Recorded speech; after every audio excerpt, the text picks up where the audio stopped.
Step into the light where the wild ones roam, where the heart speaks loud, calling this place home. We break the rules, we paint the sky, ridiculously you, we were born to fly. Ooh, it's ridiculously you.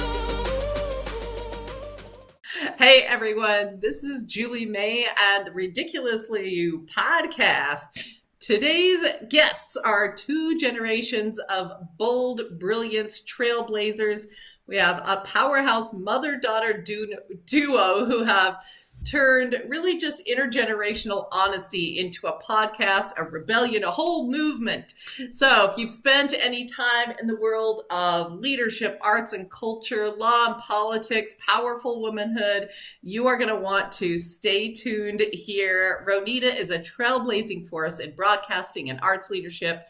Donnica brings her magic from Capitol Hill, which I can't wait to hear more about, and corporate strategy. Together, they are the co-creators of Raised by Her, which is a raw, healing, hilarious podcast that tackles identity, culture, and the wisdom we inherit across generations. I love mother-daughter stuff. Those of you who've known me for a long time, I've worked with my adult kids quite a lot with my journey. These women are brilliant, they're funny, and they're here to help you remind you to stop shrinking and be your big, bold, beautiful self. So please welcome Ro Nita and Donnica Hawes-Saunders of Raised by Her to Ridiculously You podcast today. Thank you so much for having us. We're excited for the conversation. Love it. Love your background too, Julie. It's great. Thank you so much. Thank you so much. So let's talk about this mother-daughter duo thing. First off, have you guys always had this relationship where you felt really comfortable working together, or has this been a journey for you? I'm going to say, like with me and my daughter, it was a little bit of a journey to get to the point where we could like work together well and like vibe off of each other well. I think what we've always had is a connection of communication. Even from a little girl, we could sit and we could talk a lot about whatever it was that was on her mind and then on my mind. And so we often refer back to the days where she would just come and lay across the bed as a little girl and then a young lady, and we start talking not only about her day, but about why things happened that way that particular day, or something that was important to her life, or something she didn't understand, or something that was going on in my very busy life, and something I may not have really shared with anybody else, but I would just be explaining it to her. So that open, honest communication was something that we found was really good for us for a very long time. Did you grow up with really good, open, honest communication? Was that something that's always kind of been a part of your generational like vibe? No. No. Not for me.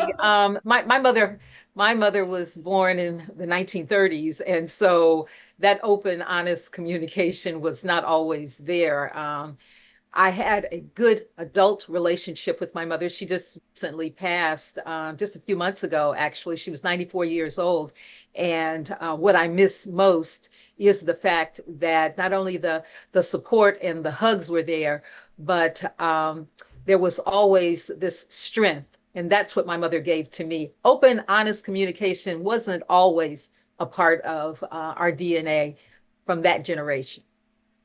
Okay, so this is one more to you, and then I want to go over to Donnica, but what was something that you wanted to make sure she had raising her, like having that new family when you get married, when you decide to have a child, whatever that looked like for you, you have this new person in your house and you decide, this is what I want for this child that I didn't necessarily have growing up? That's a good question. What I wanted for her was to be able to experience life on an ongoing basis that would allow her to be herself and to be able to try new and different things. I wanted her to experience some of the adventure that maybe I would not have tried because of the danger of the fear or whatever it is that my mother would not have even thought about allowing me to do. My mother was a loving and caring woman who just had a no nonsense way about what being a young woman was about being a daughter and how that role was supposed to really just sort of navigate through life. I didn't want my daughter to have those kind of boundaries. I wanted her to have more freedom. I love that because freedom is so important for learning and exploring who you are, like, and how you fit with the world and how you want to show up. So Donnica, can you share with us a little bit about like what that freedom looked like for you? How did exploring your world around you as a teenager and a young adult, how has that looked for you? And what have you experienced going out and exploring the world? Oh, what has freedom looked like for me as I've grown up? I think baseline, it's given me the strength to know that I can do it. Like I can go out and do anything. And so it's taken away a bit of that fear that I feel like sometimes holds people back. Just feeling like it's okay because otherwise I wouldn't have had the freedom to do it in the first place. So I think building that in gave me some additional strength that I didn't even know was a part of the psyche at the moment. And then as I've gone and gotten older and I've gone through all the things that endures, that just grows. And so you get to see more of the world and you become even more adventurous. And, you know, as your resources grow, you go even further. And so while it looked kind of small at the beginning, it's just grown as I've grown, which has been pretty cool to I guess, bear witness to, but also kind of live through. Yeah. Donica, do you have any kids yet? No, no. Me and my husband are proud. It's called Dinks. Have you heard of it? Dual income, no Oh, kids. yes. Yeah. And we proudly parent our 5-year-old teddy bear puppy, Bichon, half Shih Tzu, named Truffle. Oh, that's fantastic. All my Very kids are millennial, I old. know. It is very millennial. And I'm like, I love that. All my kids are grown. And so I'm like, does it count if we have dual income and sort of adult kids now? Do we get to be dinks now? I'm not sure how that works. But that's kind of how we are. We have like 2 dogs. Glorious life. Okay, so tell me the story of Raised by Her. How did you guys come up with this, and what's the idea and the mission behind your work? We decided during the pandemic that this might be a good idea to share some of those long conversations that we were having in separate cities at that time.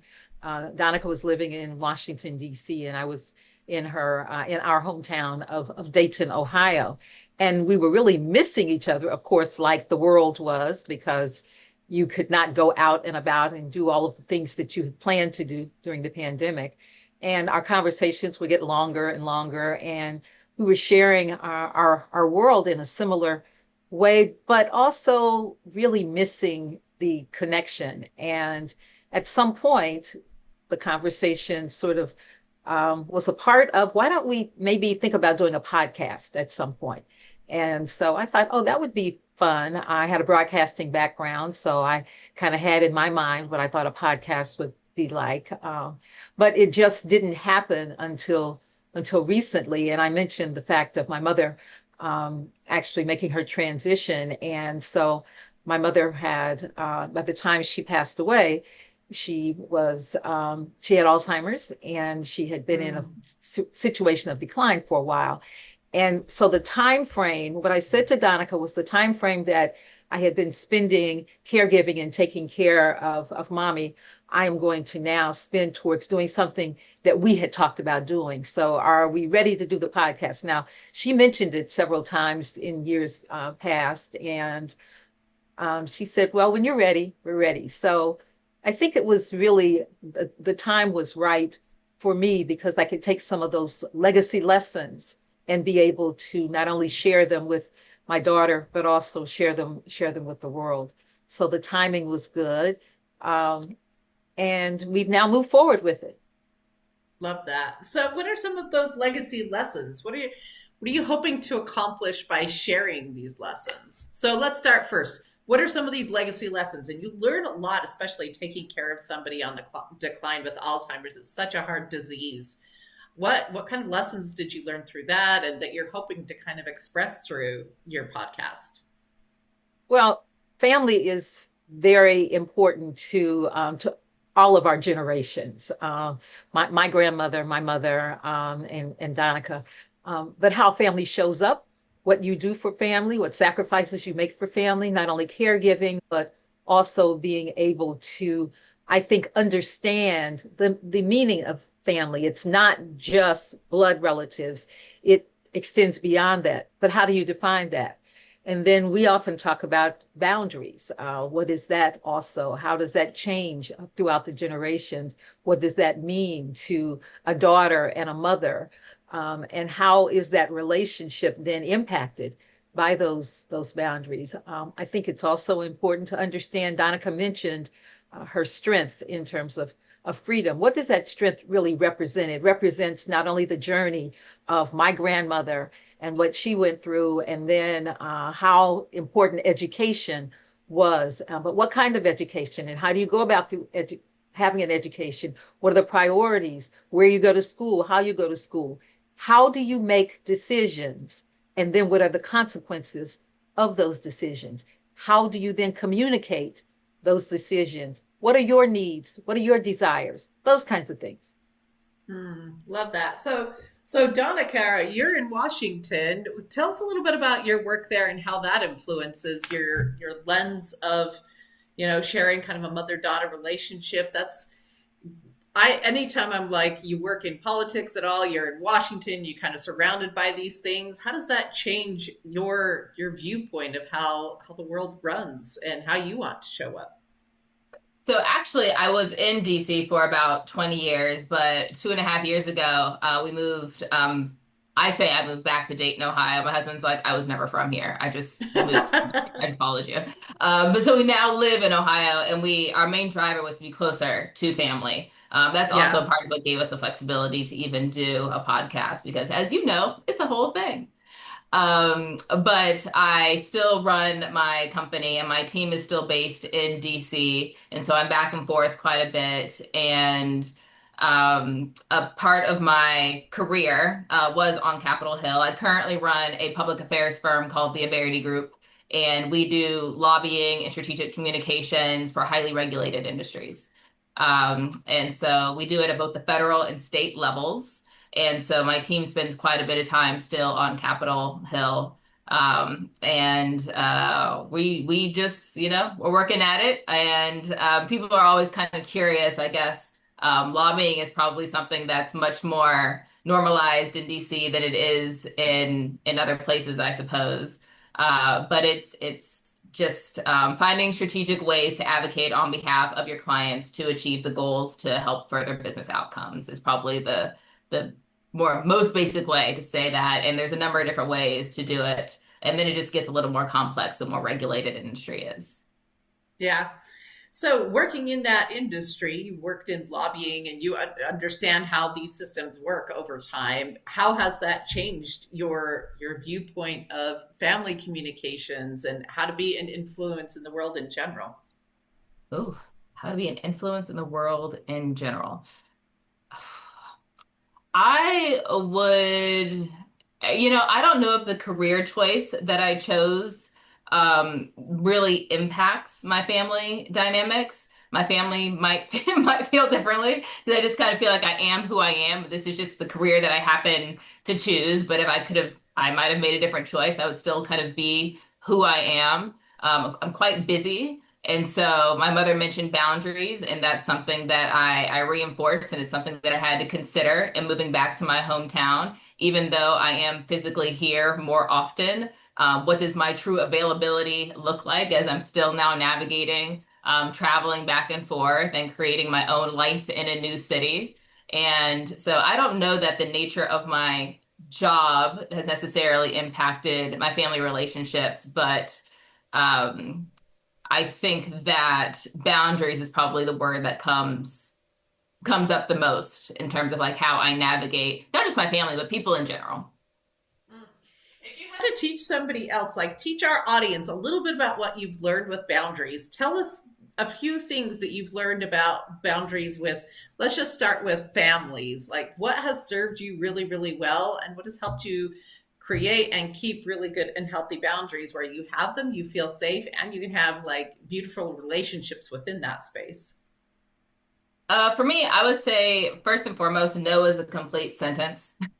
If you do choose to go beyond that, that is in fact a choice, but saying no and then moving on is okay. It is also okay to prioritize you and the life you want for yourself. You can always consider other people and the impact on that and the role that they play in your life, but it's okay to prioritize yourself and to sometimes center yourself to make sure that you are moving in the direction you want to go to achieve your own goals. And it's okay also to work hard to work through any guilt that that may invoke in you. We are big advocates of therapy because I mean, my next step would be like, find out where that guilt might come from. But in terms of boundary setting, obviously I'm close to my family. I love my family. I moved across states to be close to my family, but I also have a life and a lifestyle that I enjoy and want to continue to grow. And so that's absolutely a balance. And I don't feel the need to be all things to all people. I'm selective, and my advice would be to continue to be selective if you want to truly decide the life that you want, and then just make steps to make that happen. And boundaries are okay. Boundaries are beautiful and safe and makes everyone feel pretty okay. So I'm a big advocate of healthy boundaries. I think people hear that word and they feel like it means there's like a wall between you and somebody else, or it means being mean or something like that. And I'm like, no, boundaries come from love. Boundaries come from I love me, I love you. Therefore, we're going to create a situation where I get to grow and explore me and you get to do the same, but we're going to do it in a way that works for me right now. So thank you But for I do sharing feel like more it of can that. be hard sometimes because I Oh, think for you're exactly sure. right. Some people, they don't respond well when things aren't going exactly their way in your life. And so, you will run into resistance, which is why I just mentioned the fact that it's okay to, um, navigate those boundaries in a way that works for you, but just remember what your goals are as you hit that Exactly. resistance because it might happen. Yeah, Ro Nita, do you want to add anything about boundaries on that? Well, I think that it allows one to have flexibility as well. And what I mean is that you do establish your boundaries because of the priorities that you have set in that given situation at that given time. But you also have to know that things are constantly changing. And so that flexibility in the midst of those boundaries have to be a part of what you allow for yourself and your loved ones as well. And I'm not sure that we always understand that. Donnica mentioned guilt and making sure that you don't feel guilty. Well, if there was something that needed to be addressed when she was young and I had made an obligation and then she had a need, the question becomes then, how do you adjust? Well, certainly your child becomes the priority. So you shift. But there are things that one had to do in terms of work, in terms of responsibility to other people. How do you shift? So you have to be able to make sure you have the boundaries, but there's also the flexibility and understand what the priorities are. I think that's just very important in the world of boundaries. Yeah, and I think boundaries help lead to a more fulfilled and successful life in general. And anytime you want to go towards a goal of any kind, there's going to be boundaries you have in place, whether it's healthy eating or going to college or just having healthy relationships with the people around you. Having safe boundaries is like the key to get from here to there, frankly, because you're going to need to navigate things in a very difficult way sometimes, which brings me to a little bit of you guys are both beautiful Black women that are living successful lives. You've reached I'm imagining some really big goals from what I could read on your intake forms and on your bios and all the research I've done. I'm like, you guys are freaking rock stars in America, like living these big, beautiful lives. And one of the things that I remember reading a lot was that, you want to be seen in these rooms. It's not just being in these different spaces in new worlds and doing a good job. I remember reading that you want to make sure that you're seen and you're an example and you're showing some leadership in those spaces. Can you share with me a little bit more about kind of your philosophy on that and how other women, other ethnic women, any women who are listening right now can take some notes from what you've learned on that journey and what that means to really show up in these rooms and how it changes these conversations over time? As I was listening to your question, it made me think of the time when I was a radio station owner. I had built a station and then purchased another station, and I went to a broadcasting meeting, and I walk into the room, and there were all more elderly white men there who were also station owners. And so I walk in and I sit down, and the gentleman next to me said, this meeting is for the owners of broadcast properties. And so I looked at him and I smiled and I said, yes. And he said, so why are you here? And I said, because I own 2 broadcast properties. And he looked at me and he said, like he was just amazed. And so I said, and I told him about my stations. But then I remembered something that I had learned. I deserved to be in that room just like everyone else did. I didn't appreciate being questioned in terms of why was I there. And so I turned around to him and I said, I have been a broadcast owner. I don't remember now the number of years. And I said, and I built one of my stations from the ground up. How long have you owned your stations? And he just gave me this blank look. I wanted him to know, and those others who were now listening to the conversation, that not only did I deserve to be there, but I also had probably done even more than they had done in order to be able to sit in that room at that particular time. So it's important to be able to claim your space and to be able to share sometimes at the appropriate time what the journey has been, so that those around you will give you the respect that you deserve at that moment. I love that. Donica, what can you share about that? Yeah, I think from my perspective, I've spent a career in spaces that weren't created for me, is how I'll put it. The law was not created with Black women in mind. Capitol Hill is not a space. I won't say was, is not a space where there's tons of Black women. There are some fantastic Black women doing their thing on Capitol Hill. And then I moved into multinational organizations where I was oftentimes the first Black person they had hired in their Washington, D.C. office, oftentimes the youngest person that they had hired in their Washington, D.C. office. And so I have made it a goal of mine to, even though I am the first, I will not be the last, because I don't think that it's valuable to be in a room and not speak up and not create a pipeline to ensure that you have broader legacy.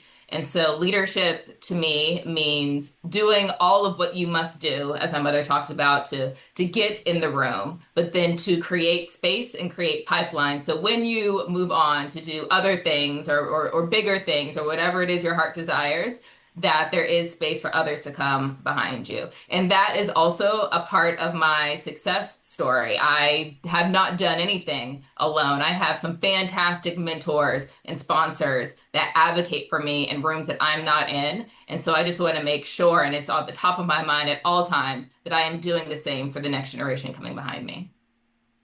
Well, both of you are quite trailblazers in your worlds. What do you think led to you being in those rooms in the first place? Like, how did you come up with this mindset and create this path where you were the first to do these things? You were the trailblazers in these worlds. I can really give credit for that to my mother. My mother was one of 11 children. She was 4 foot 11 inches tall, but she thought like someone, as she say, 7 feet tall, and she walked into spaces as a young Black woman, taking her place and her space.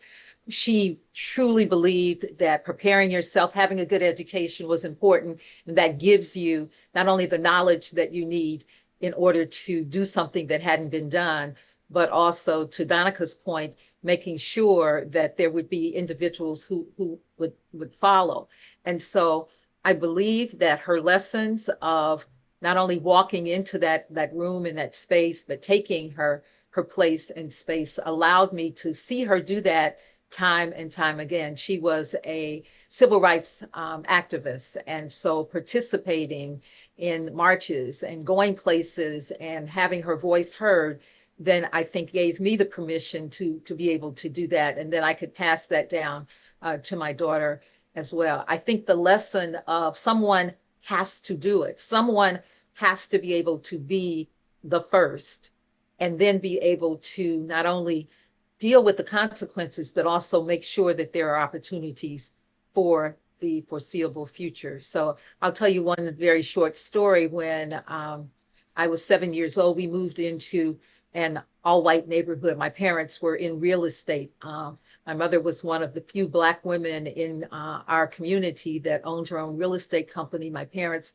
were both involved in real estate. We move into this white community, and we're only one of a couple of Black families there.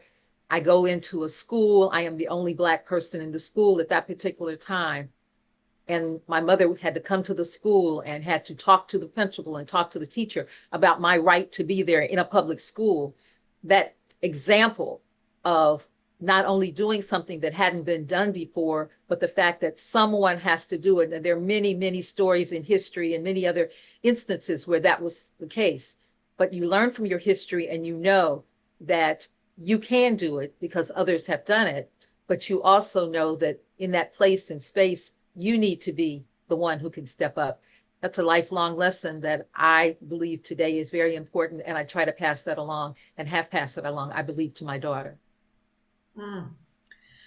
So when it became time to like go to college and things like that, did you have money to do that? I know one of the things people say a lot is like, yeah, but where's the money? Where's the resources? I come from the projects. I come from here. I come from there. Like I grew up in a family where education just wasn't important. We were told that women belong in the home and they belong raising children, and college is not for you. I went anyway, but it was like later on, and I did it all on my own. And we do hard things sometimes, right? Once we like get it under us. So I guess the question is, what would you say to somebody who's out there going, I just don't have the resources. I don't know how to do it. What would you say to that person? They don't have the example. They don't have the resource. They don't even know where to start to do something that looks different in their life. I was blessed to be able to have the resources because of the priority that my parents had made in terms of education. So not only because of their real estate business, but also because of the investments that they made in terms of the real estate industry. And so the money for me to go to college was set aside. Also, I had to work. Had to work to go to college, had to work when I was in college. And so it was something that was a priority. At the time that I was working, I understood how much it cost. And so I came out of school in 3.5 years. And so I was able to save money from that second semester and then put it towards graduate school. So I indicate that that was the path and the priority. And I will also say that Donica's dad and I wanted to make sure that she had resources to be able to go to school. Now, to answer your question about those people who say that I can't, the absolute opportunity is there today. You just have to have the will to figure it out. There are definitely scholarships, many of them that really that go unused today. There are many people who will help you. Mentioning mentors, when Donica said that, it made me think of the people who have not only put a lot into me in terms of advice, but also given me the opportunity. So to those people who haven't figured out a way yet, go and talk to people, ask the questions. It's not an easy road.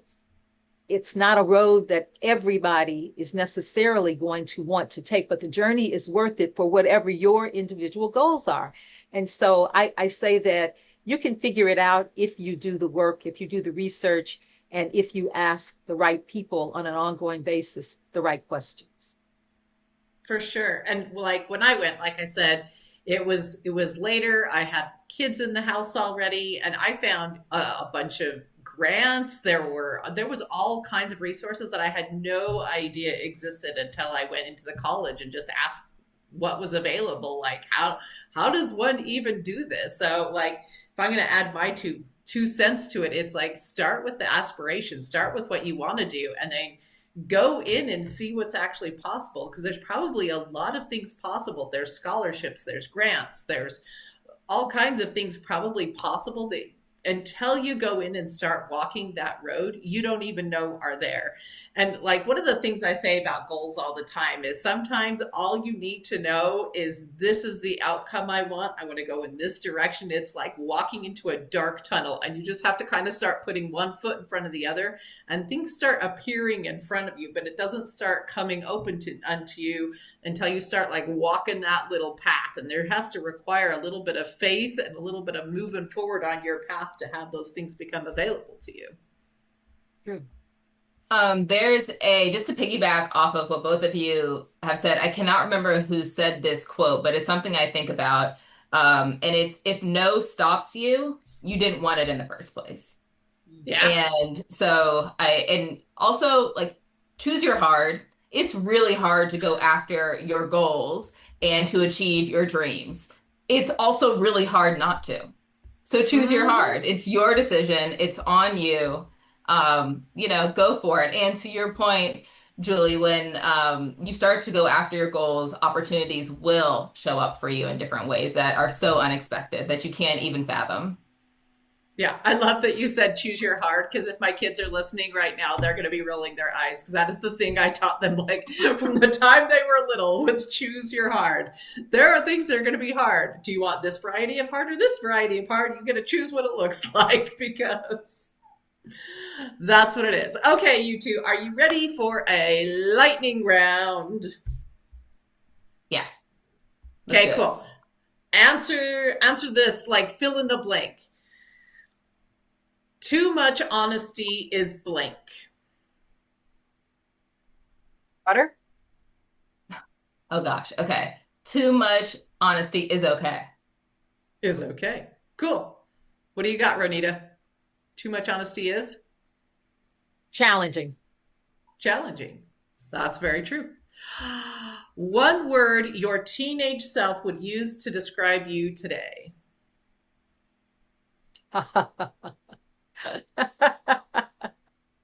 I'm laughing because one word, okay.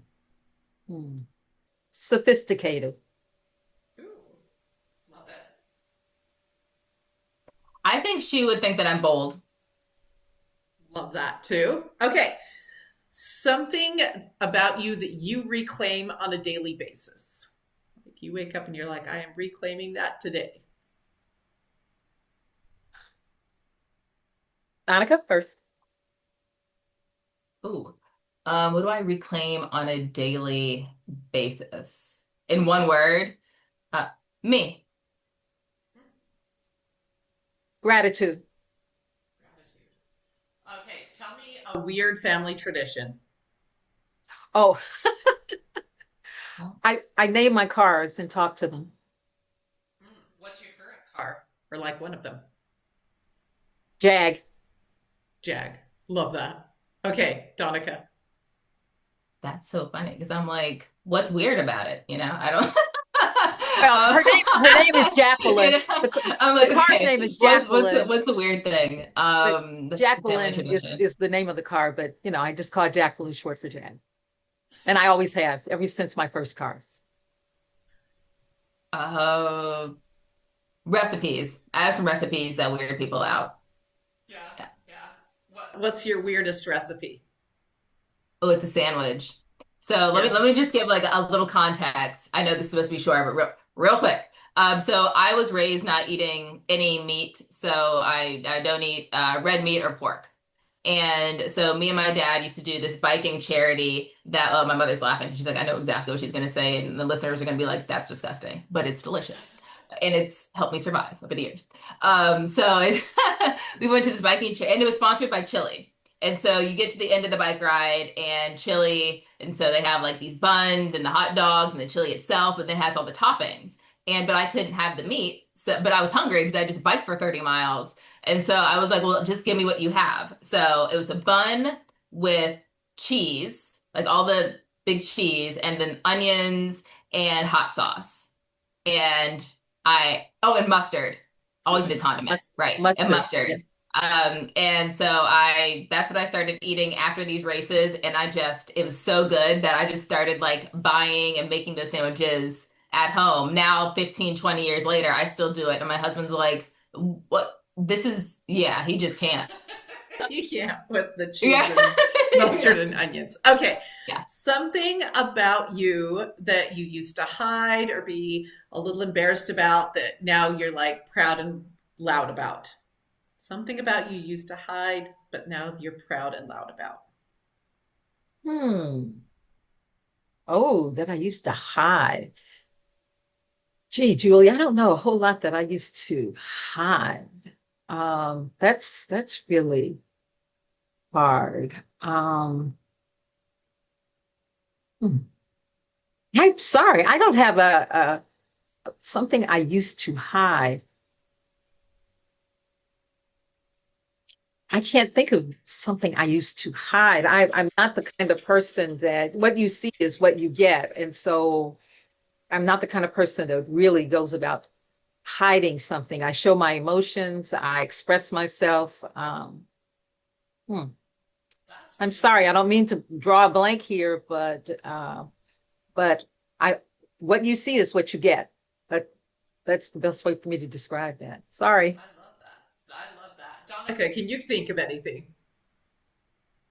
Yeah, I wish I had something a little more like deep and philosophical, but I have this mole on the bottom of my foot that I used to be super, super self-conscious about, but it would only be visible when I was, again, like young in gymnastics and stuff, because it's the bottom of my foot. And then I got to an age where I was like, what do I care? So I don't know if I used to hide it per se, but I was self-conscious about, oh, can you believe it? A mole on the bottom of your foot. Who even sees that? And then eventually I got to a point where I'm like, there's other things to worry about in life besides this one thing. Fantastic. Okay, when you walk into a room, what do you want people to feel? I am prepared. I'm showing up, I am here, and I am prepared. If it's a meeting, if it's a place that I have chosen to be in, I am prepared. So I'm not going to waste your time. And I truly hope that you're not going to waste my time and you not be prepared for the reason why we are coming together in this room. I love that. Inspired. Inspired. Mm. That brings me to our last one of this. What does raised by her mean? What does that mean? What do you want people to feel or experience with raised by her? Daughter? That you can have the life that you want for yourself, and that there are lessons and wisdom and women out there that will support you. And so if you do have a mother that you can lean on, outstanding. But if you don't, that's okay too, because there are other women out there that want to support you and want to show you what's possible. Anything you want to add to that, Ro Nita?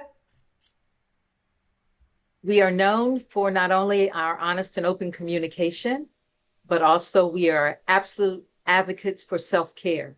So take care of yourself mentally, take care of yourself physically, and take care of the future you, because then and only then can you live your best life.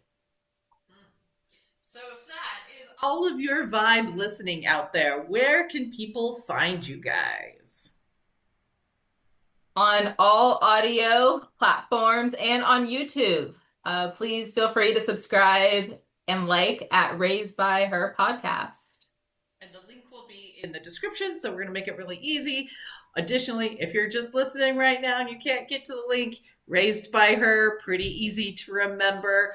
Thank you so much for coming on, Ro Nita and Donnica. You guys are inspiring. You're poised. You're gorgeous. You're just, I do feel like you came in prepared. You came in and inspired us. So I appreciate you guys being leaders in the space. Because like you said, somebody has to do it. Why not me? Why not us? Why not you guys listening? Go be the first person in this space. Go show up and show people that you deserve to be in those rooms, because you do. So this was amazing. Go follow, like, download. Downloads are important in podcasts, guys. Raised by Her podcast on all the platforms.